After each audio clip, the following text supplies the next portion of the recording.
Ito ang ating manok ng inasal. Binagoongang baboy na may talong at sili. Masarap kasi yung may smoke ba.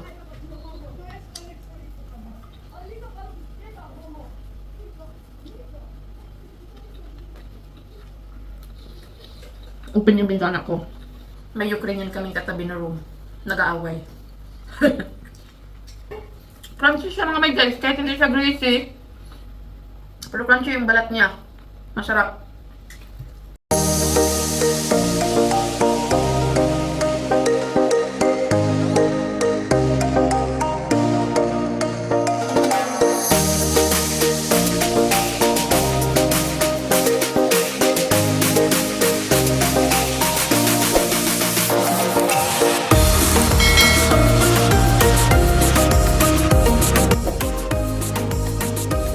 Hello mga guys! So, nanapog ko no, nagsamok-samok na po ko sa inyong mga nawong mga may guys. Magandang tanghali sa inyong lahat, no? So, sa lahat ng aking viewers, chares. Alam ko naman na kunti lang yung viewers ko, pero salamat sa inyo dahil pinagtyagaan niyo yung video ko. Char, pinagtyagaan talaga. Yes, salamat sa inyo, sa inyong pagbigay ng oras sa aking video. So, welcome to my YouTube channel again. Magasinamok na po ko sa inyong mga nawong, no? So, araw ngayon ng Monday mga may guys, wala dito yung asawa ko, kaya magluluto ako ng aking tanghalian. Kakarating ko lang galing sa school. Actually, kanina pa ako kaso nag-prepare ako ng lulutuin ko.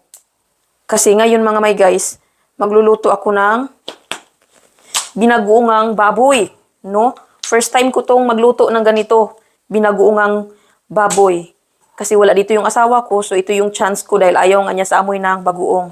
Siyempre, mga foreigner, mga may guys, hindi man natin yan maano na talagang sa atin, mabango, pero sa kanila kasi mabaho. So sa atin, mabango na ang binagoongang baboy. So, yung bagoong ko dito is, yung nasa buti ba? Hindi talaga siya fresh. Yung na siya, yung timplado na siya. So, ito yung gagamitin ko, ubusin ko na to. Ayan. So, may chance tayo ngayon na magluto ng binagoongan dahil nga wala dito si Jusawa. Nasa trabaho. So, dalawang putahe ang lulutuin ko ngayon mga may guys. Huwag kayong mag-alala dahil kahit ako lang mag-isa dito, mauubos ko to.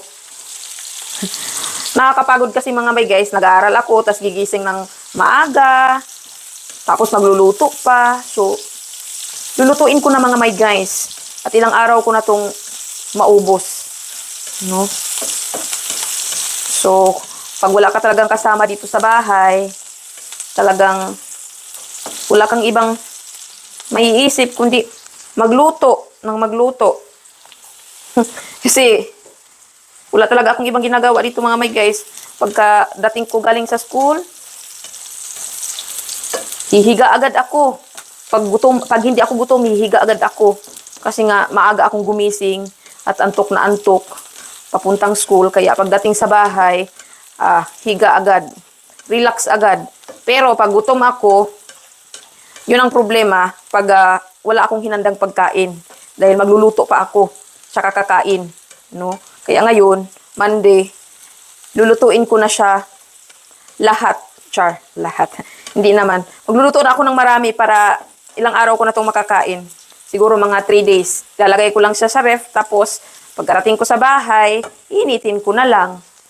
Ganon. Kasi tamad kasi ako magbaon mga may guys sa school. Alas 7:30 ako umaalis dito. Tapos 9:30 yung klase namin hanggang alas 2 ng hapon. So, kailangan talagang magbaon. Kaso, hindi na ako nagbabaon dahil tinatamad ako minsan. Kaya, nagluluto na lang ako ng marami para pag hindi ako nagbaon sa school at pagdating ko dito sa bahay, may makakain ako agad. Ganun. So, ngayon, lulutuin natin is binagoongang baboy. First time kong magluto nito. Nanood lang ako sa YouTube mga may guys. Yeah. Chance natin ngayon dahil wala dito si Jusawa. Lagyan natin ng sili. Hinanda ko na lahat ng mga ricados para dire-diretso na. Yan. Tapos, lagyan ko siya ng talong. Yan. Kasi ilagay na natin yung bagoong. Yan. Hindi ko alam kung uubusin ko ba ito. Parang ang dami man. Yan o, ito yung bagoong mga may guys. Oh. Hindi lang siguro.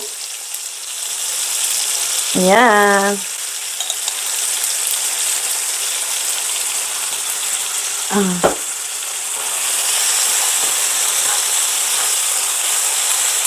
Ayan. Subuksan natin yung bintana. Kasi yung amoy, para yung amoy lalabas. Ayan. Nilagyan ko rin ito ng sili mga may guys. Para medyo maanghang.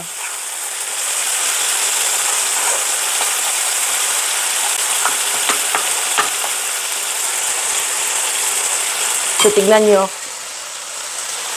Ayan. Ayan, tas ito yung karne ko. Prinito ko na siya. Ayan, prinito ko na siya. Iahalo ko na lang.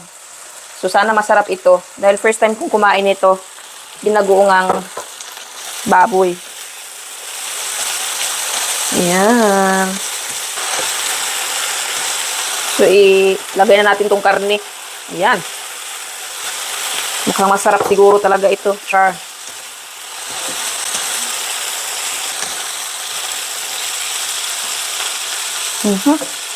Mukhang masarap nga mga may guys. Lagyan natin ng unting tuyo. Kasi matamis yung bagoong. May katamisan yung bagoong. Lagyan natin ng kunting alat. Yan. Isang lang. Yan. Wow.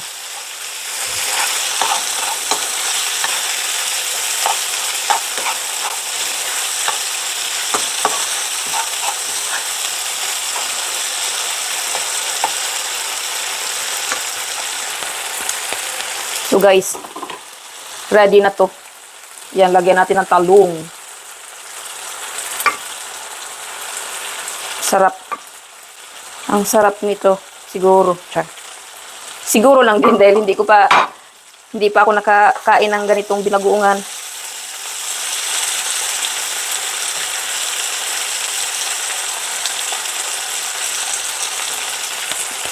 So, ito na siya mga may guys. Oh.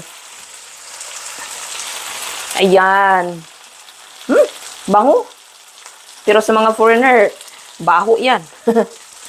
Hindi kasi sila sanay mga may guys. Hindi kasi sila sanay mga may guys, mga ganitong amoy. Siyempre, iba man ang kinakain na rito. More on salad. And pizza and burger. Yan, tama na to. Okay na to.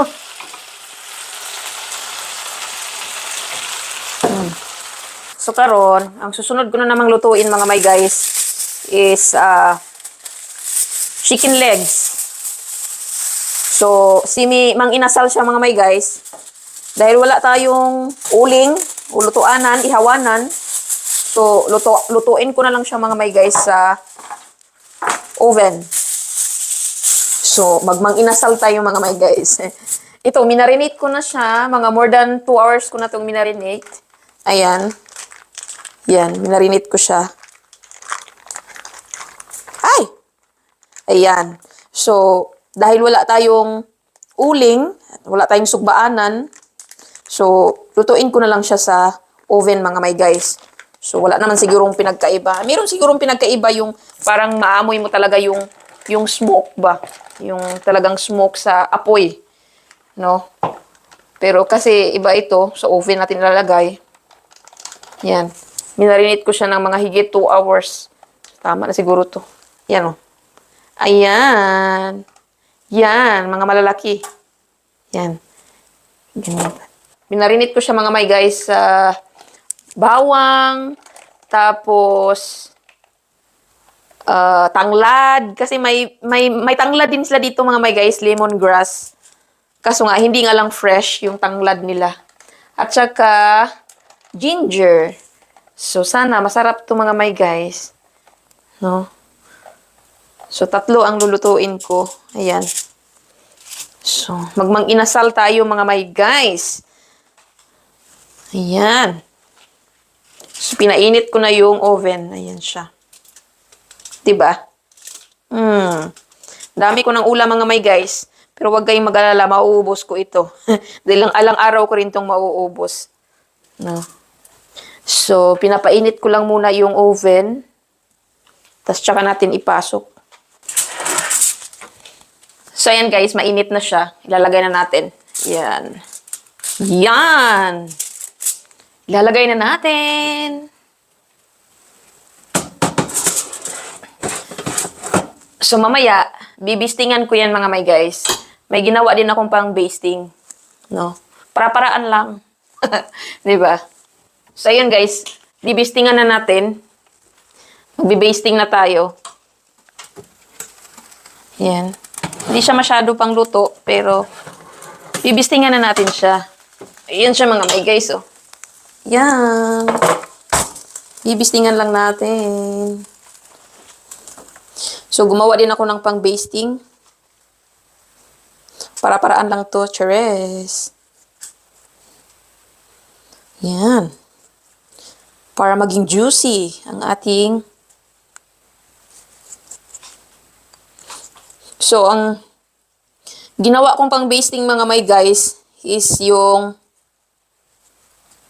balat nitong manok. Yung ibang balat nito kinuha ko tapos prinito ko tapos nagmamantika lang siya ng kanya. So ito yun na yun. Yun na yun siya. Tapos nilagyan ko siya ng kunting wala kasi akong atsweti.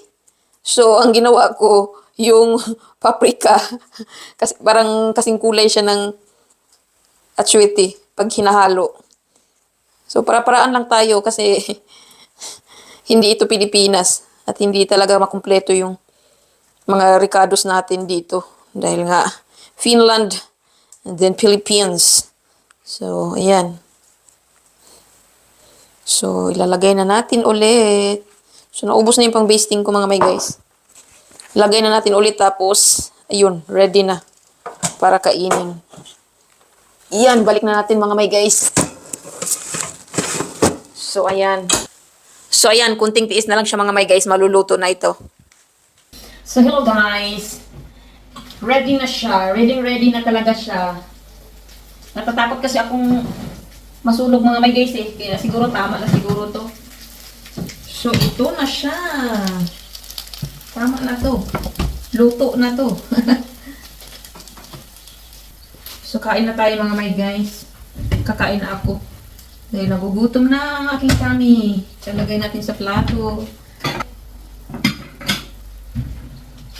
So, gumawa na rin ako ng sausawan. So, ayan. Sana masarap ito. Mabilis lang naman maluto itong, manok. Hindi ko lang siya tinutong ba. Baka mamaya, pangit na yung lasa. Tama lang. Ayan. Taran! O, diba? Diba? Oh. San ka pa? May mang inasal na! May mang inasal na tayo! May mang inasal na tayo mga may guys. Oh. Mang inasal. So, ito din yung binagoongang baboy na may sili. Oh, diba? So, hello guys. Kakain na tayo.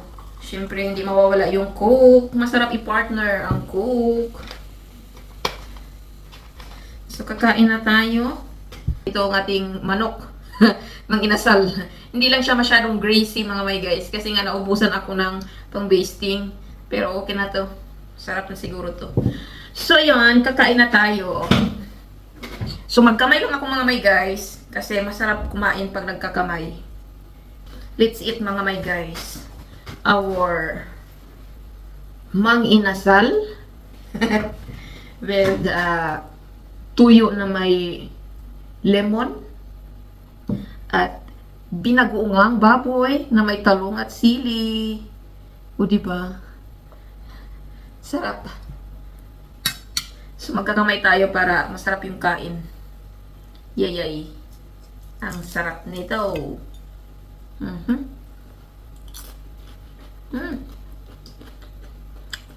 Crunchy. Crunchy yung balat ng manok. Mga may guys. At sobrang lambot niya. Mm.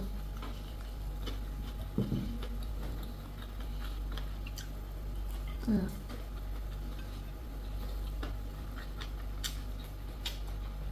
Mm. Hindi ko pala na-off yung oven.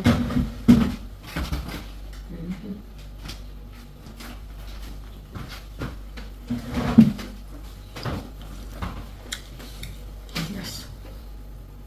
Masarap ang manok, mga may guys. Sobrang lambot.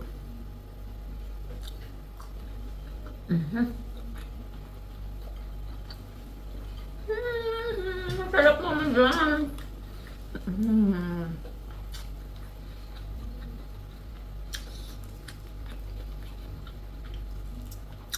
So, minarinate ko to siya mga may guys ng lemongrass,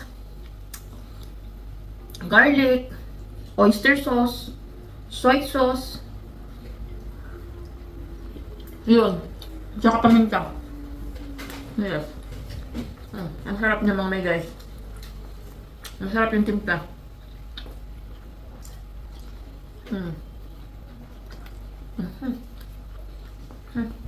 Sarap. Masarap ng niluto ko. Crunchy siya mga may guys, kahit hindi siya greasy. Pero crunchy yung balat niya. Masarap. Tsaka ito. Yan. Hindi ba? Masarap. Yummy. So, mga unta ninyo mga may guys.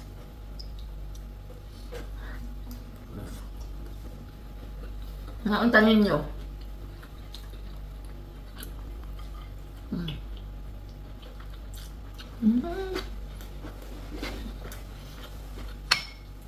Tsaka ako natitikman. Pag naubos to. Nananabat talaga ako dito mga may guys kasi wala akong ibang ginagawa. At saka kung mag-start din ako ng exercise, masasayang lang. Kasi gusto ko pang kumain ng kumain. Tsaka na siguro pag ready na akong mag-diet ulit. Sa ngayon, ikain ko muna to. Ang pakasarap. Pwede na magnegosyo. Pero iba pa rin yung talagang inihaw siya mga my guys. Iba pa rin talaga yung inihaw kasi masarap kasi yung may smoke ba.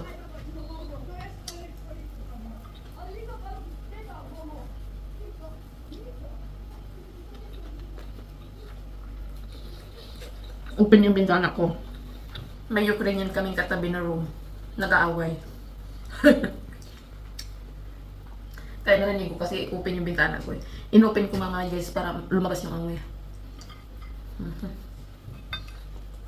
Ang harap. Sana all.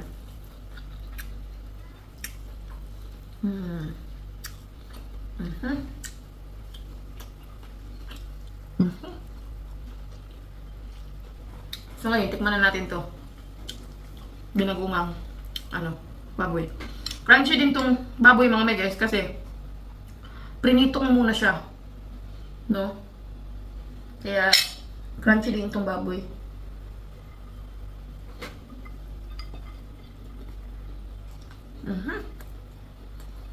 Wow. Wala akong ibang sabi kundi masarap. Masarap. Masarap.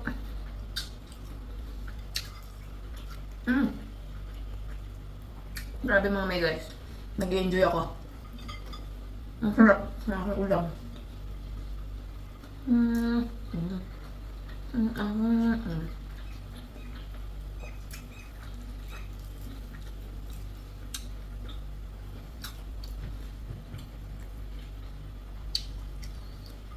So itong manok, magtira ako ng isang piraso para bukas. Ito naman binag-ungan. Matagal itong maubos kasi marami.